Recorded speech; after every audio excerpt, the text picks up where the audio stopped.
You remember that night, September 2002.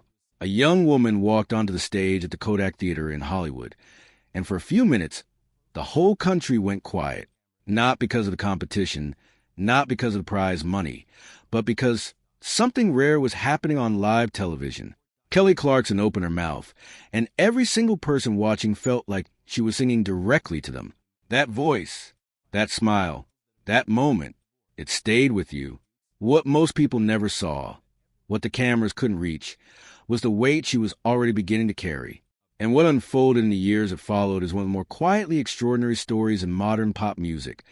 A woman who fought for her art, built an empire, and eventually had to reckon with the fact that the person closest to her may have been working against her the entire time. Kelly Clarkson was 20 years old when she won the first season of American Idol. A working-class girl from Burleson, Texas, waitress, aspiring singer, zero connections. She sang a moment like this in the finale. The phone lines jammed, and over 15 million votes came in within 2 hours. The song hit #1 on the Billboard Hot 100 faster than any single in more than 30 years. What made Kelly different, and what you could sense even then, was that she never seemed to be performing a version of herself. When she laughed, it was real. When she cried, it was real. In an industry that had spent decades manufacturing personalities, here was a young woman who simply refused to be manufactured. Her debut album, Thankful, came out in April 2003 and sold millions. But it was her second album, Breakaway, in 2004, that told you who Kelly Clarkson truly was. She co-wrote songs on that record. She pushed back against the label. She insisted on making music that meant something to her, not just something that would sell. Since You've Been Gone, behind these hazel eyes, Breakaway itself, those weren't just pop songs. They were declarations. And the audience, particularly women who had ever felt dismissed or underestimated, heard every word.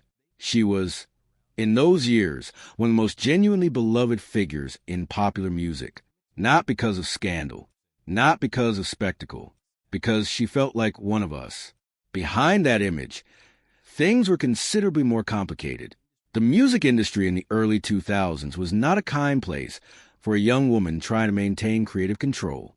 Kelly's relationship with RCA Records was difficult almost from the start. When she brought them the songs she wanted to record for her third album, My December, in 2007, the label pushed back hard. They wanted more of what had worked before, safer material, more radio-friendly, more commercially predictable. Kelly refused. Clive Davis, the legendary record executive who had shaped the careers of Whitney Houston and Bruce Springsteen, reportedly felt strongly that Kelly was making a mistake.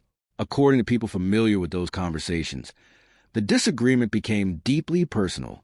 Davis spoke to interviewers about trying to talk her out of it. Kelly, for her part, did not stay quiet. She spoke publicly about feeling controlled, about having her instincts as an artist dismissed. In an era when young female artists were largely expected to defer to powerful men in suits, she used her own name and her own voice to push back. My December was released despite the opposition. It was a darker, more introspective record than anything she had done before. The label gave it limited promotional support. Sales were lower. For a time, there were genuine questions about whether Kelly's career would survive her own act of independence. It was the first time Kelly Clarkson showed the world she would choose integrity over comfort. It would not be the last. Kelly met Brandon Blackstock in 2006, though they didn't begin a romantic relationship until years later. Brandon was the son of Narvel Blackstock, at the time, the manager of Reba McEntire and one of the most powerful figures in country music management.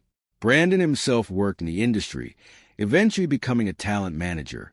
They reconnected around 2012. They became engaged in December that year and married in October 2013 on a farm in Tennessee. The wedding photographs showed a woman radiant with happiness, the kind that looks, from the outside, like an arrival, like everything has finally come together.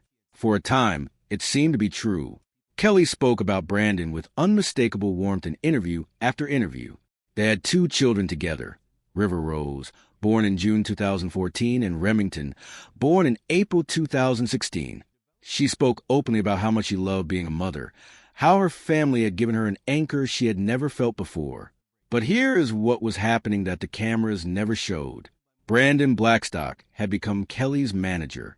The man she was married to was also the man controlling the business side of her career. Kelly filed for divorce in June 2020. No scandal, no shouting match, no tabloid war, just a single court document. And suddenly, the marriage that everyone had believed was a great love story of her career was over. What emerged from proceedings was deeply troubling to those who had known Kelly during those years. The divorce filings revealed allegations that Blackstock had collected management commissions from Kelly's earnings, commissions that her legal team later argued were improper. There were claims that Starstruck Management Group, which Blackstock was associated with, had operated without a valid talent agency license in California, under state law, that raised serious questions about the legality of the fees that had been collected over the years. The arbitration that followed resulted in a legal ruling that found the company had violated California's Talent Agencies Act. Kelly was awarded a significant sum. Figures reported at the time ran into the millions.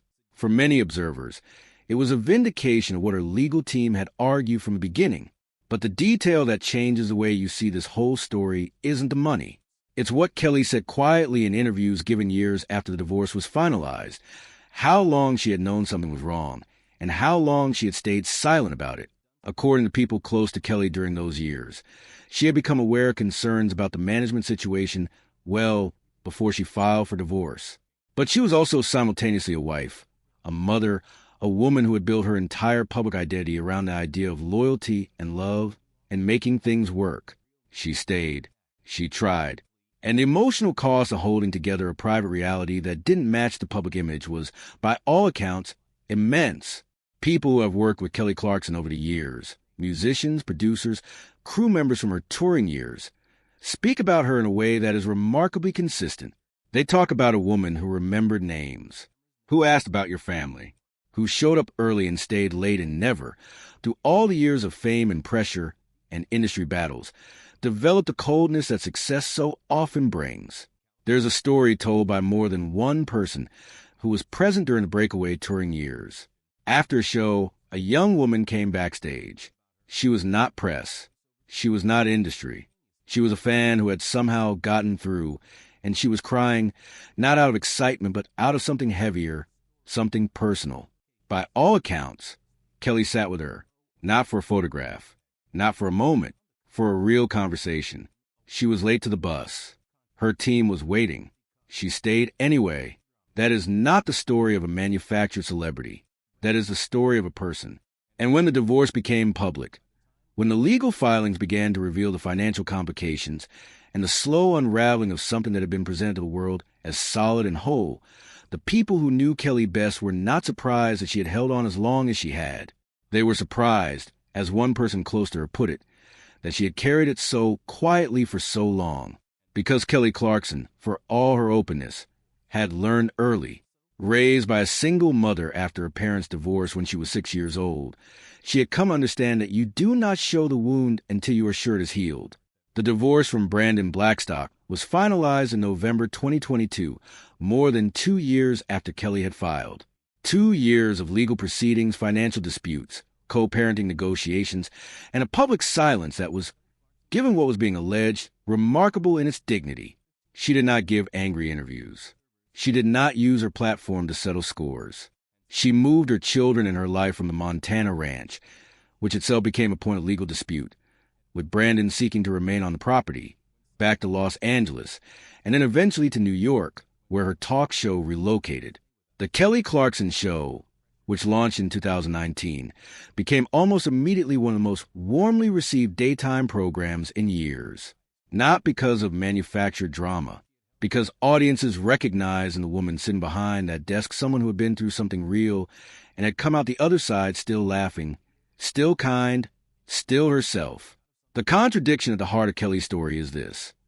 The woman who sang so powerfully about independence and self-worth spent years in a professional and personal arrangement that, by the evidence that eventually became public, was not serving her well.